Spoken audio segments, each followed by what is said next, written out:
Hi. Hello. Hello. Okay, so how are you? Good. I'm good. Um, Weather's taken a turn for the worst in London. Really? We went from sunny, beautiful days to I was literally shaking last night. It was so cold. It's August vibes. It's August. Is it autumn? August? Anyway, Eh? we have a fun question today Fun from the question. audience. Okay.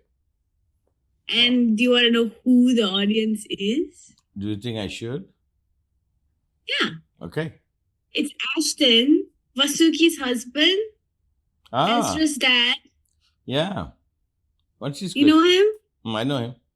Tall guy. So he just forwarded me the video you posted on F2M, the reel that we recently shared. And he asked, this is what he said, can you explain something he struggles with? What is awareness versus consciousness? Very good. It is. And like he's like, obviously we're not gonna preface this. We're not here to give you confirmed answers. We're just here to explore. No, you see, it is being debated. Now, some people use the word. It's a word that is yet to land as a universal understanding.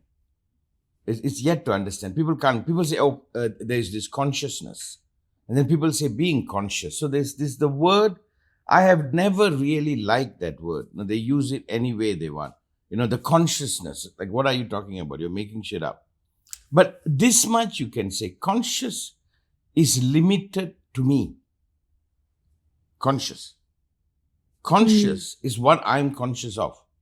Consciousness, to me, consciousness could mean something else. Conscious means limited to my sight. I'm conscious of this, and there are things I'm not conscious. I have a room that I have a light on. Where the light is, I can see. Beyond that, I can't see. Where the light is, I'm conscious. Consciousness could probably mean everything else there that I can't see too. Right? Conscious is I'm conscious of this. I'm conscious of you. What is beyond this wall? I am not conscious. I'm assuming when they say consciousness, that is included too. Right? So that's the way we'll demarcate. Because somebody will say consciousness, human consciousness. Sometimes I don't know what they are saying. I always say, let's agree with it. The way I am demarcating it, conscious is all I can see. Consciousness is that which includes all that I can't even see. Awareness is something else. Consciousness. It's consciousness versus awareness. Okay, yeah, we go there. What is awareness? In the Eastern tradition, where the word actually comes from, awareness, it is the living light. It is, consciousness is directed.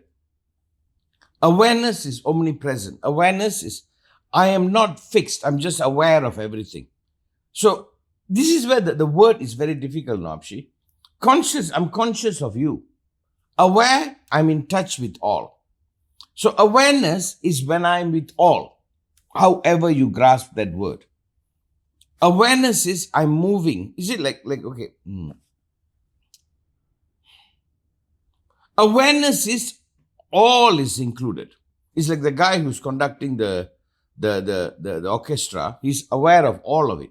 He's aware of the output, right? The feel. He's conducting the entire musical thing. Consciousness is each person playing their own. Conscious is each person playing their own piece. Consciousness can be, he must be aware of what the other is playing to. So he comes in and out rightly. So these are the layers. But awareness is the most beautiful word because it is beyond consciousness. There's a statement Osho made, he says, conscious, witness, awareness. He said that's the progression. Conscious is I'm conscious of you. I know you are there, conscious. Witness is I'm watching. I'm uninvolved. I'm watching without being directed. And he says that leads to awareness. Awareness is the natural knowing, omnipresent, that I know. But very hard to relate to this word, Abshi. But maybe we can talk about this. Is my consciousness my blindness? Just to help us out. I'm aware of you. and I make that all, by that I'm blinded to everything else. Conscious. Consciousness is I acknowledge there are things beyond me, right? That I'm aware of, I'm not aware, I'm conscious of you, but I'm also conscious. Being conscious of you, I might be blinded to something. Then acknowledging consciousness, does it explode to awareness, a sense of knowing? Will that help? Remember, we are trying to give a word, a dictionary word. We're trying to give it a meaning. People can use words any way they want. But I would like to talk about this, Abshia. Can I say the more you know, the more you don't know? Yeah. Yeah. The more I look here, the more I'm missing. Right? Yeah. The more I'm missing. Because I'm focused here. I can't see. If I'm driving, I'm looking ahead. I can be hit from the side. Right? Awareness is what? I don't let this focus blind me from this too. Like the captain of a ship is aware of the entire movement of the ship. First mate, second mate, they all focus on certain things. They do their part. So is awareness, all of me come together. And awareness is the remedy of the blindness consciousness give. Like you see, if you take America, they're conscious of America, they're blind to the rest of the world. They are. From the study, they say they're the people who know the least about the rest of the world. Sometimes I say I'm from Malaysia, they say where it is. In between Thailand and Singapore, have you heard of it? There's a huge peninsula. I say, oh. So can I say, Ma, the more conscious you are, you must acknowledge the more blinded I am. Right? Being aware of the blindness, you wake up to consciousness. And consciousness can lead to awareness, and awareness is intelligence. If not, one is stupid. So, consciousness comes first. I think so. Yeah, for sure. I become conscious. Yeah. I think if you just look at the words, right, in simple sense, you become, when you're 4 years old, you become conscious, or 5 years old. Yeah. But also you think about it, before that, when you're a baby, you become aware as well. Yeah. So these are the debate. Yeah. We when you're a baby, you are aware before you are conscious. Conscious, yeah. So awareness could be the primordial. So they say, there's an argument, the universe, or whatever you want to call it, where the universe exists, not the universe, where the universe is in awareness. That means in all-knowing. In there, it narrows itself to conscious. Right? But I think the point I really want to drive is very beautiful. The more conscious you are, the more you must accept you're blind. The more you're focused on the one thing, you must know, the more you're missing. And I think a lot of people don't accept that. And that is the absence of intelligence and the beginning of prejudice and stupidity. Like what Socrates said, the more I know I don't know. And the more I know I don't know, the more aware I become. Yeah, I mean, if you ever research something, and I'm doing research for my dissertation, you go in with one question, and now I'm 3 months? No, I need 2 years. I need time to research this and actually understand it, because there's so much. But when you look from the outside, when you write your research question, I can do this. Yeah. This is the less intelligent person thinks he knows. The more intelligent person know how much more to know. Something good. You want me to share something Appa had yesterday? It's like a very big breakthrough for Appa, I run it by you, see whether you're interested. There is always this, we use Paul's concept, there's the rover and the driller, right? So it's the good and the evil, right? The good and the bad. And basically, for those who don't know, think of a boat. There are people who row the boat, help you move it forward. There are people who sit on the boat. They could row, they could do nothing. Or they could drill. Drillers are people who drill holes into the boat. And sink it. If you're thinking of the metaphor of a team and life and whatever. I need Apshi around to fill in all the areas I mess up. Very good. Very good. Okay. And all the time, the focus was on the driller, on the bad person. What Appa found out, the sitters are the worst. Because the sitters are the one who's telling you don't move forward. So I'm saying why humanity is not blooming. In the name of care, love, they make you not move. They make you being where you are okay. And if you want to strive, they attack you. Let's say you have a friends who are sitters. They don't want you to grow. They say, we love you. This should be enough. It's like you love somebody. Suddenly they say, make this all. No, I love you, but I want to do more. So the insight that Appa came to me, it's life-changing, The real culprit of humanity is not the devil. It's not the Hitlers, the Mussolini. It's the sitters who are saying, don't progress, don't grow, don't be inspired, remain status quo, don't change. And the one, if you change, they attack you. If you do something more, they attack you, they don't get inspired. I'm saying they are the people, the unseen damage that has crippled the human psyche. That we have been made comfortable to stay put. Then our whole life goal is to get married, have a house, sit, pay the bills, and die quietly. I think there is a betrayal to everything as a Homo sapien. It's a betrayal.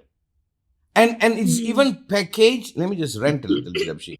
It's been packaged as love, as caring, I'm your friend, oh my God, I love you.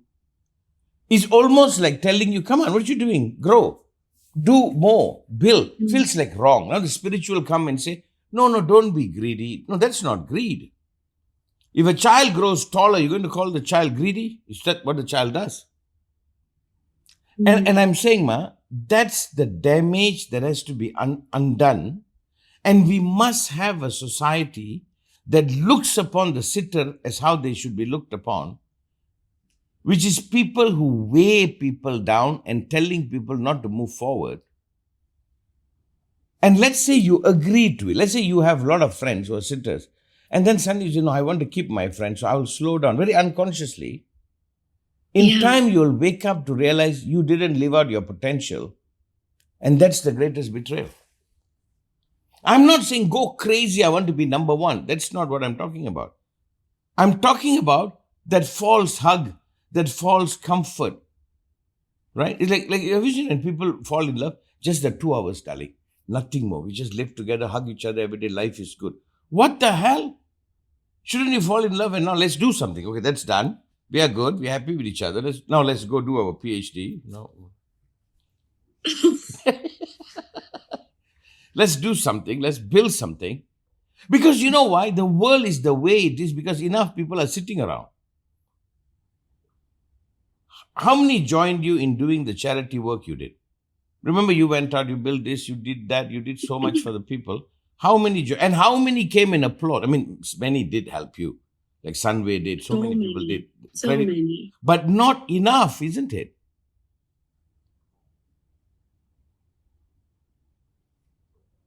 Because it is made okay for you to be mediocre. I'm saying it is not. Because you're not done yet. You haven't strived yet. And you see, hang on a minute, I've gone off point. This is something I miss seeing for so many years. We kept looking at the driller, looking at the rower, and I said, oh my God, the damage is these people. They won't let us move forward. Well, it's also because they prop up the driller.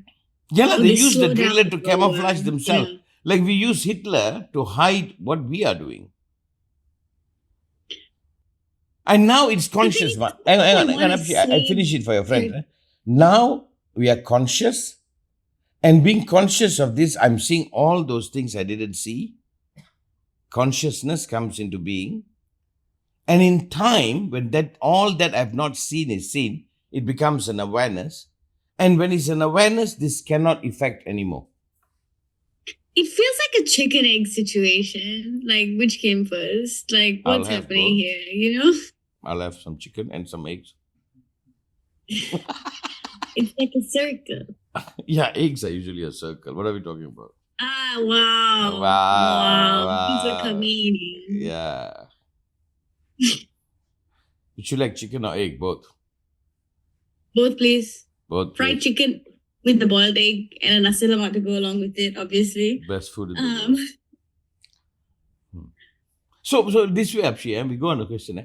So as much as you are conscious, you also must become aware what is blinding me too, right? Yeah. So the more I know, the more I must explore what I don't know. Mm. Like yesterday, I was talking to this doctor. We've been dealing. I've been working on this medicine called B2. It's a probiotic for the gut, but it somehow does something amazing for blood sugar. And Mhm. I wanted to meet that professor, the inventor, because I said it's doing something to the psychology. I said I've been trying it. I've been trying it on some people. It's balancing out their mood, their brain. And he said, "Oh my God, I've been suspecting it, but that's not my study." He said, "I've been working on blood sugar, and he can almost reverse type 2 diabetes. He can reverse it." And he says, "I never researched it, but I suspected it," and he gave me some data. See, now he's becoming conscious of this. You understand? I came from a whole, I took it for blood sugar regulation, and suddenly I realized it's correcting the brain. I'm like, what? So it's a discovery. I think the error of consciousness is eventually it wants to deny anything outside of itself. That's prejudice. Mm. Yeah, consciousness feels one, awareness feels like everything. So no, not consciousness, conscious. Consciousness, now it depends on how we use that word. It is limiting. And if you accept the limitation, then it's okay. But if not, there's a tendency to make what I'm conscious of all there is. Isn't that what people do? Like even this scientist is saying, so nice to hear you say that. I suspected it, but I don't know it. Now we will research it. I was like, wow. So hang on, I go one step, man. It's a beautiful point.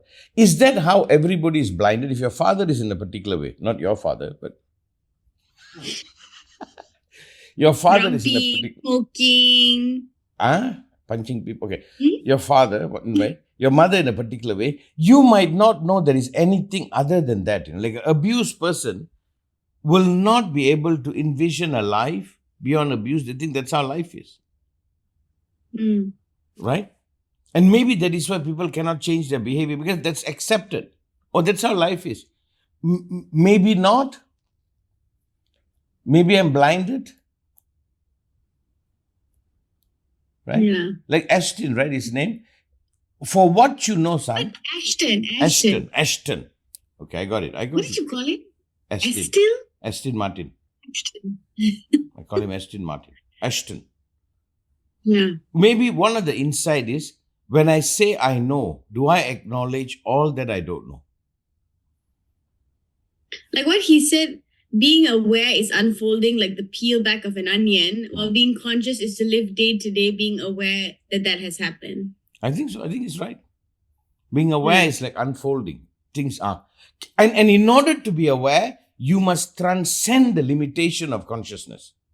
Or conscious. Well, you guys don't really think about these things, huh? I really don't think about this, That's from your mother's side. If I was there, I would hit you. Yeah, that's why I dare to say it. That's your mother's side. Oh, you don't want to bring my mother in. I'm taking medication for that. Yeah, sorry, go ahead. I'm just like, wow, you all are real thinking. You all are thinking. Okay. Literally, I was sorry. I was reading the YouTube comments and they're like, can she be quiet? Can she stop talking? Can she be quiet? You see, can she not interject while he's speaking? I'm like, no, I won't. I will continue to. No, could it be, Abshi, one of the theme of today's talk, even though Ashton, okay, he's saying, right, awareness is the unfolding, agreed. But I think it begins by saying how my senses are limited. How my senses, that's what racism is. They see a same race and they see another race that they cannot comprehend what's going on. So can I begin by saying the limitation of my own system is the beginning of awareness? That I understand the limitation of my consciousness, or my consciousness, that word. That when I'm conscious of something, it feels like that's all that is there. And am I willing to go beyond that is the birth of awareness. right? So as much as I say I know, I must know my knowing is limiting me to that only. By that, there is a greater darkness that I'm not acknowledging. The moment I acknowledge it, it becomes awareness.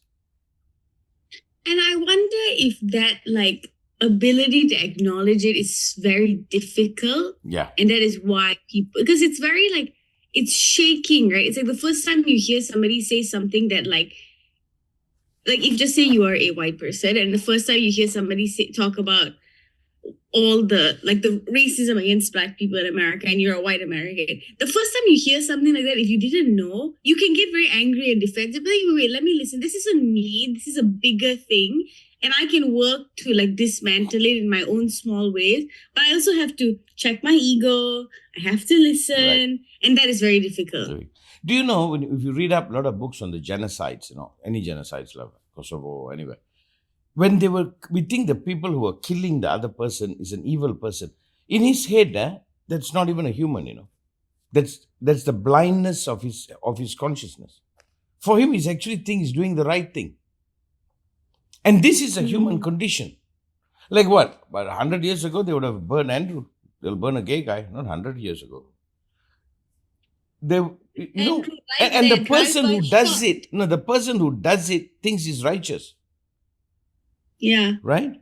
Like you see, religious problem is they're conscious of one thing and they're not conscious and they think this is all there is. So I think as a humanity, I must know my sight comes with the blindness. My knowing comes with the not knowing. And the rejection of it is the missing of awareness. That there could be something more. Like this principle, I said the real problem is the sitter. It's taken about 35 years to arrive. I've been looking at it. Why is the problem? Is it their trauma in the childhood? I don't think your childhood trauma is the biggest thing that is ruling you. I think the false hug, the okay, the appraisal, the telling you just rest, and just to live within the prejudice of your consciousness is what is damaging you. I think the healing, like Emma is here, the therapy, we have been focusing on trauma. We have not been focusing on the hidden trauma. When somebody says it's okay. It's okay not to do your PhD. Somebody saying it's okay. That is wrong. I'll do my PhD when I'm old. Okay, as long as you do it. Must do. Is Shalini going to do her master's or something? She was telling me. Really? Nice. Is that your topic today, or we just stumble upon a topic? Oh, I was just, Akshan messaged me and he asked me, like, can you talk about this? And I said, yeah, thank you. That means this boy must have an insight. There's intelligence. No, he's a deep thinker. Akshan is a deep thinker. That means he's seeing beyond. Seeing beyond what I know. You see, when Appa was younger, when I was studying psychology and all those things I was doing, I didn't know about the world of meditation and inner work and all that. When I stumbled upon it, it went like, what? There's something like this which I didn't know at all existed? And this blinded that. And this even invalidated that. And when I woke up, I went like, oh my God. So I didn't really become intelligent. I actually become blinded. So the more I know, could it be the more blind I'm becoming? It's like if you study air crash investigations, either airplanes or ship, you will see the blinding process that led to that, some of the crashes. Like every information was misleading him and he thought he's doing the right thing and then boom.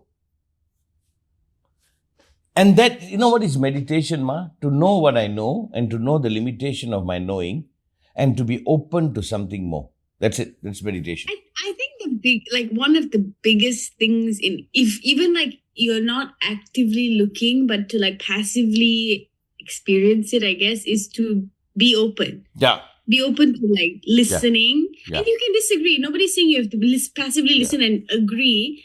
But like you're open to listening. You're also open to being wrong. Yeah. And like being called out. No, but that's where it goes wrong. That's where it becomes.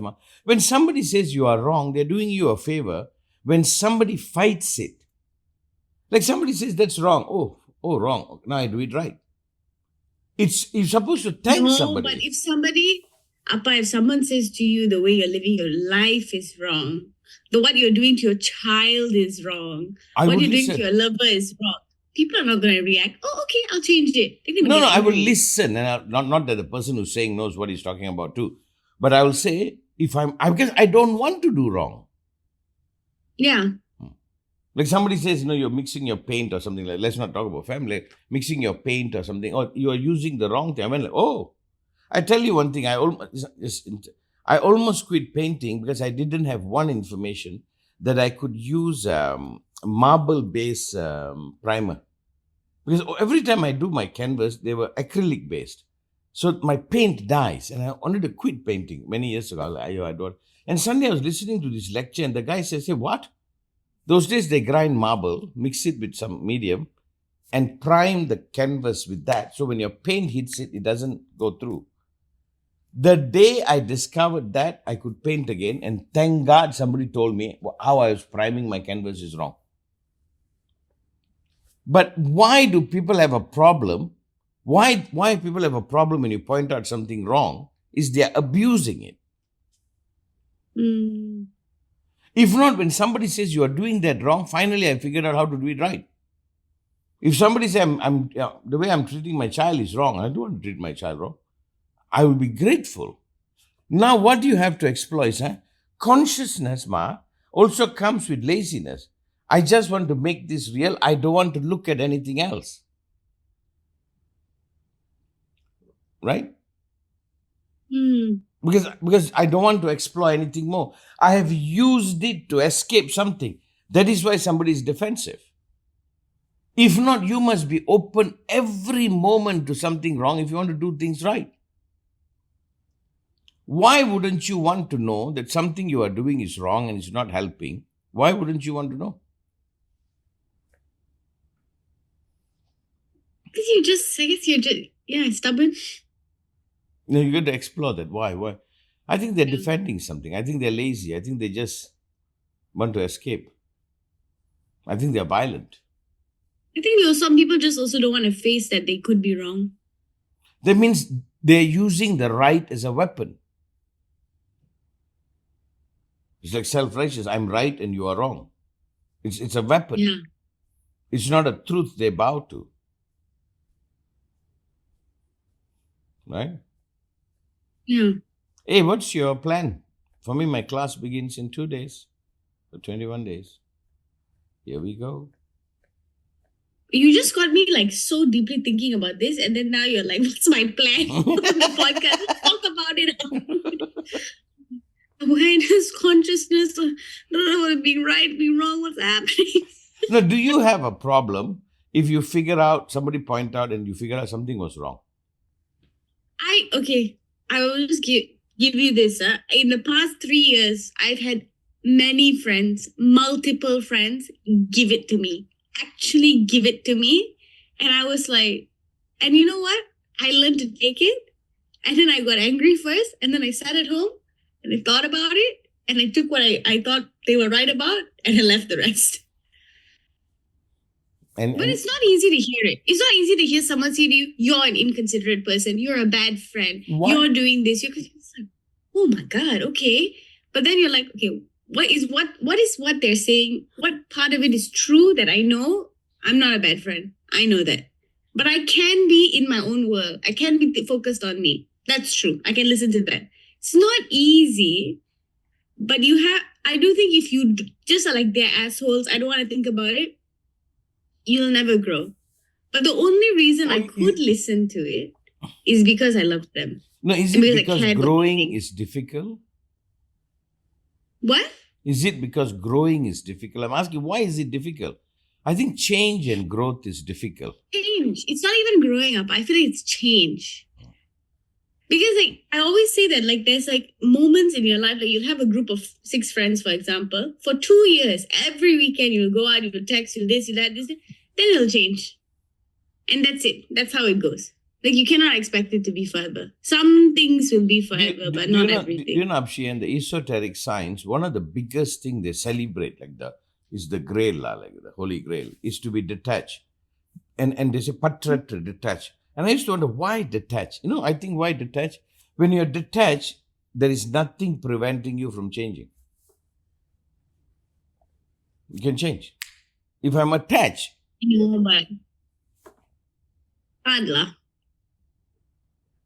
No, the holy grail. Why every Swami, every monk, everybody sit patra to patra, detach.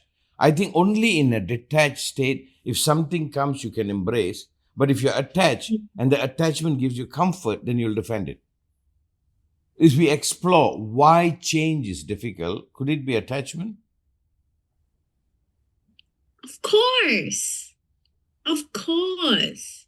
Even this weekend, me and my long-term best friend of 16 years stopped being friends this year. I still had all the her art that she drew, and she wrote little notes for me at the back of it, still had it all on my wall. The other day, I was like, okay, I think it's time to take it down.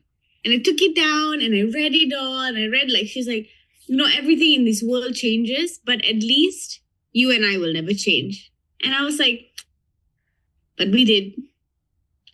And it's hard. It took me, we stopped being friends already since February. 6 months. Only now I could take it off the wall and be okay, accept it. You're a sentimental But that's just the person, process, lah.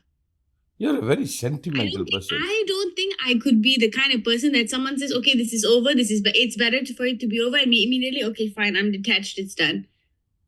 I think I'm that person. That's not me.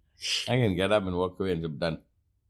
No, I'm very much we loved, we grew together, we grew too big for the same part, it's time to change. That's me. And that takes me about 6 months to get through. Women. I'm just a Pisces.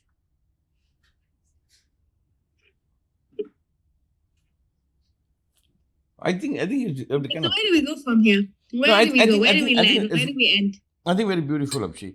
We talk about consciousness, something to think about. Consciousness, awareness, and I think at the end we landed up with why change is so hard. Probably is attachment, and attachment is an identity. So when I have an identity of me, that's my orientation of who I am. And for me to give up that identity is like I have no direction. So I think the root cause is I form a sense of I that I use to navigate this world. And if the sense of I is challenged, I'm like in an abyss. So unless I am in an evolving state of I will resist it. So can you accept that what Abshi yesterday is not necessarily the Abshi today, will not be the Abshi tomorrow? And if you're not holding on to the past to hold on to a sense of I think we will navigate from conscious to consciousness to awareness to change to growth beautifully. So who you are yet to meet. One more time. From what to what to what to what? No, conscious, we established being conscious is a blinding effect. Consciousness is I know there is more than what I know, right? Awareness is I'm in touch with all. Then we went into why change was hard, right? We somehow ended up in change. Yeah. And change is attachment. And attachment is because I form an idea of me. And it goes right back to conscious. There you go. I'm trapped by that idea of me. Very well put. The idea of me. And if I know this idea of me is not all, that is evolving, I will navigate the change better. That means who I am today is not necessarily the person I'll be tomorrow. And if I'm open to discovering me, not defending me, I will grow beautifully, right? Yeah. Dr. Abshi? Correct. So basically you're saying become jelly, become changeable, become Play-Doh. No, become layered. You were that yesterday, you're today. So you had some friends, you grew. It's layers. It's not that you lost a friend. They were your friend then. They just happen to be in another space now. You understand? I said it was a success. Yeah, for that period of time. 16 years is a success. And I think it comes back to my theory about the sitters being the damaging force. because they want you to remain the same. And I'm saying you are seeking the more of you tomorrow. So we wake up to see what about you discover. And if you can embrace that, I think life is beautiful. Everything flows. What you are yesterday is not today. What you are today might not be tomorrow. Let's get up and meet that and grow into it. Right? And how exciting that is. Very exciting. Are we done? I think we're done. Okay. Dr. Aish. Yeah, I didn't talk that much, okay, haters? Don't hate me for nothing. I come here to talk to my daughter, so I want my daughter to talk. She is the princess of GV Institute. I'm like, correct. And they're like, can you shut up? I just get excited that I get to talk to my daughter. To me, it's just chatting with my daughter. Okay, darling. Okay, thank you. Bye. Bye, Abshi.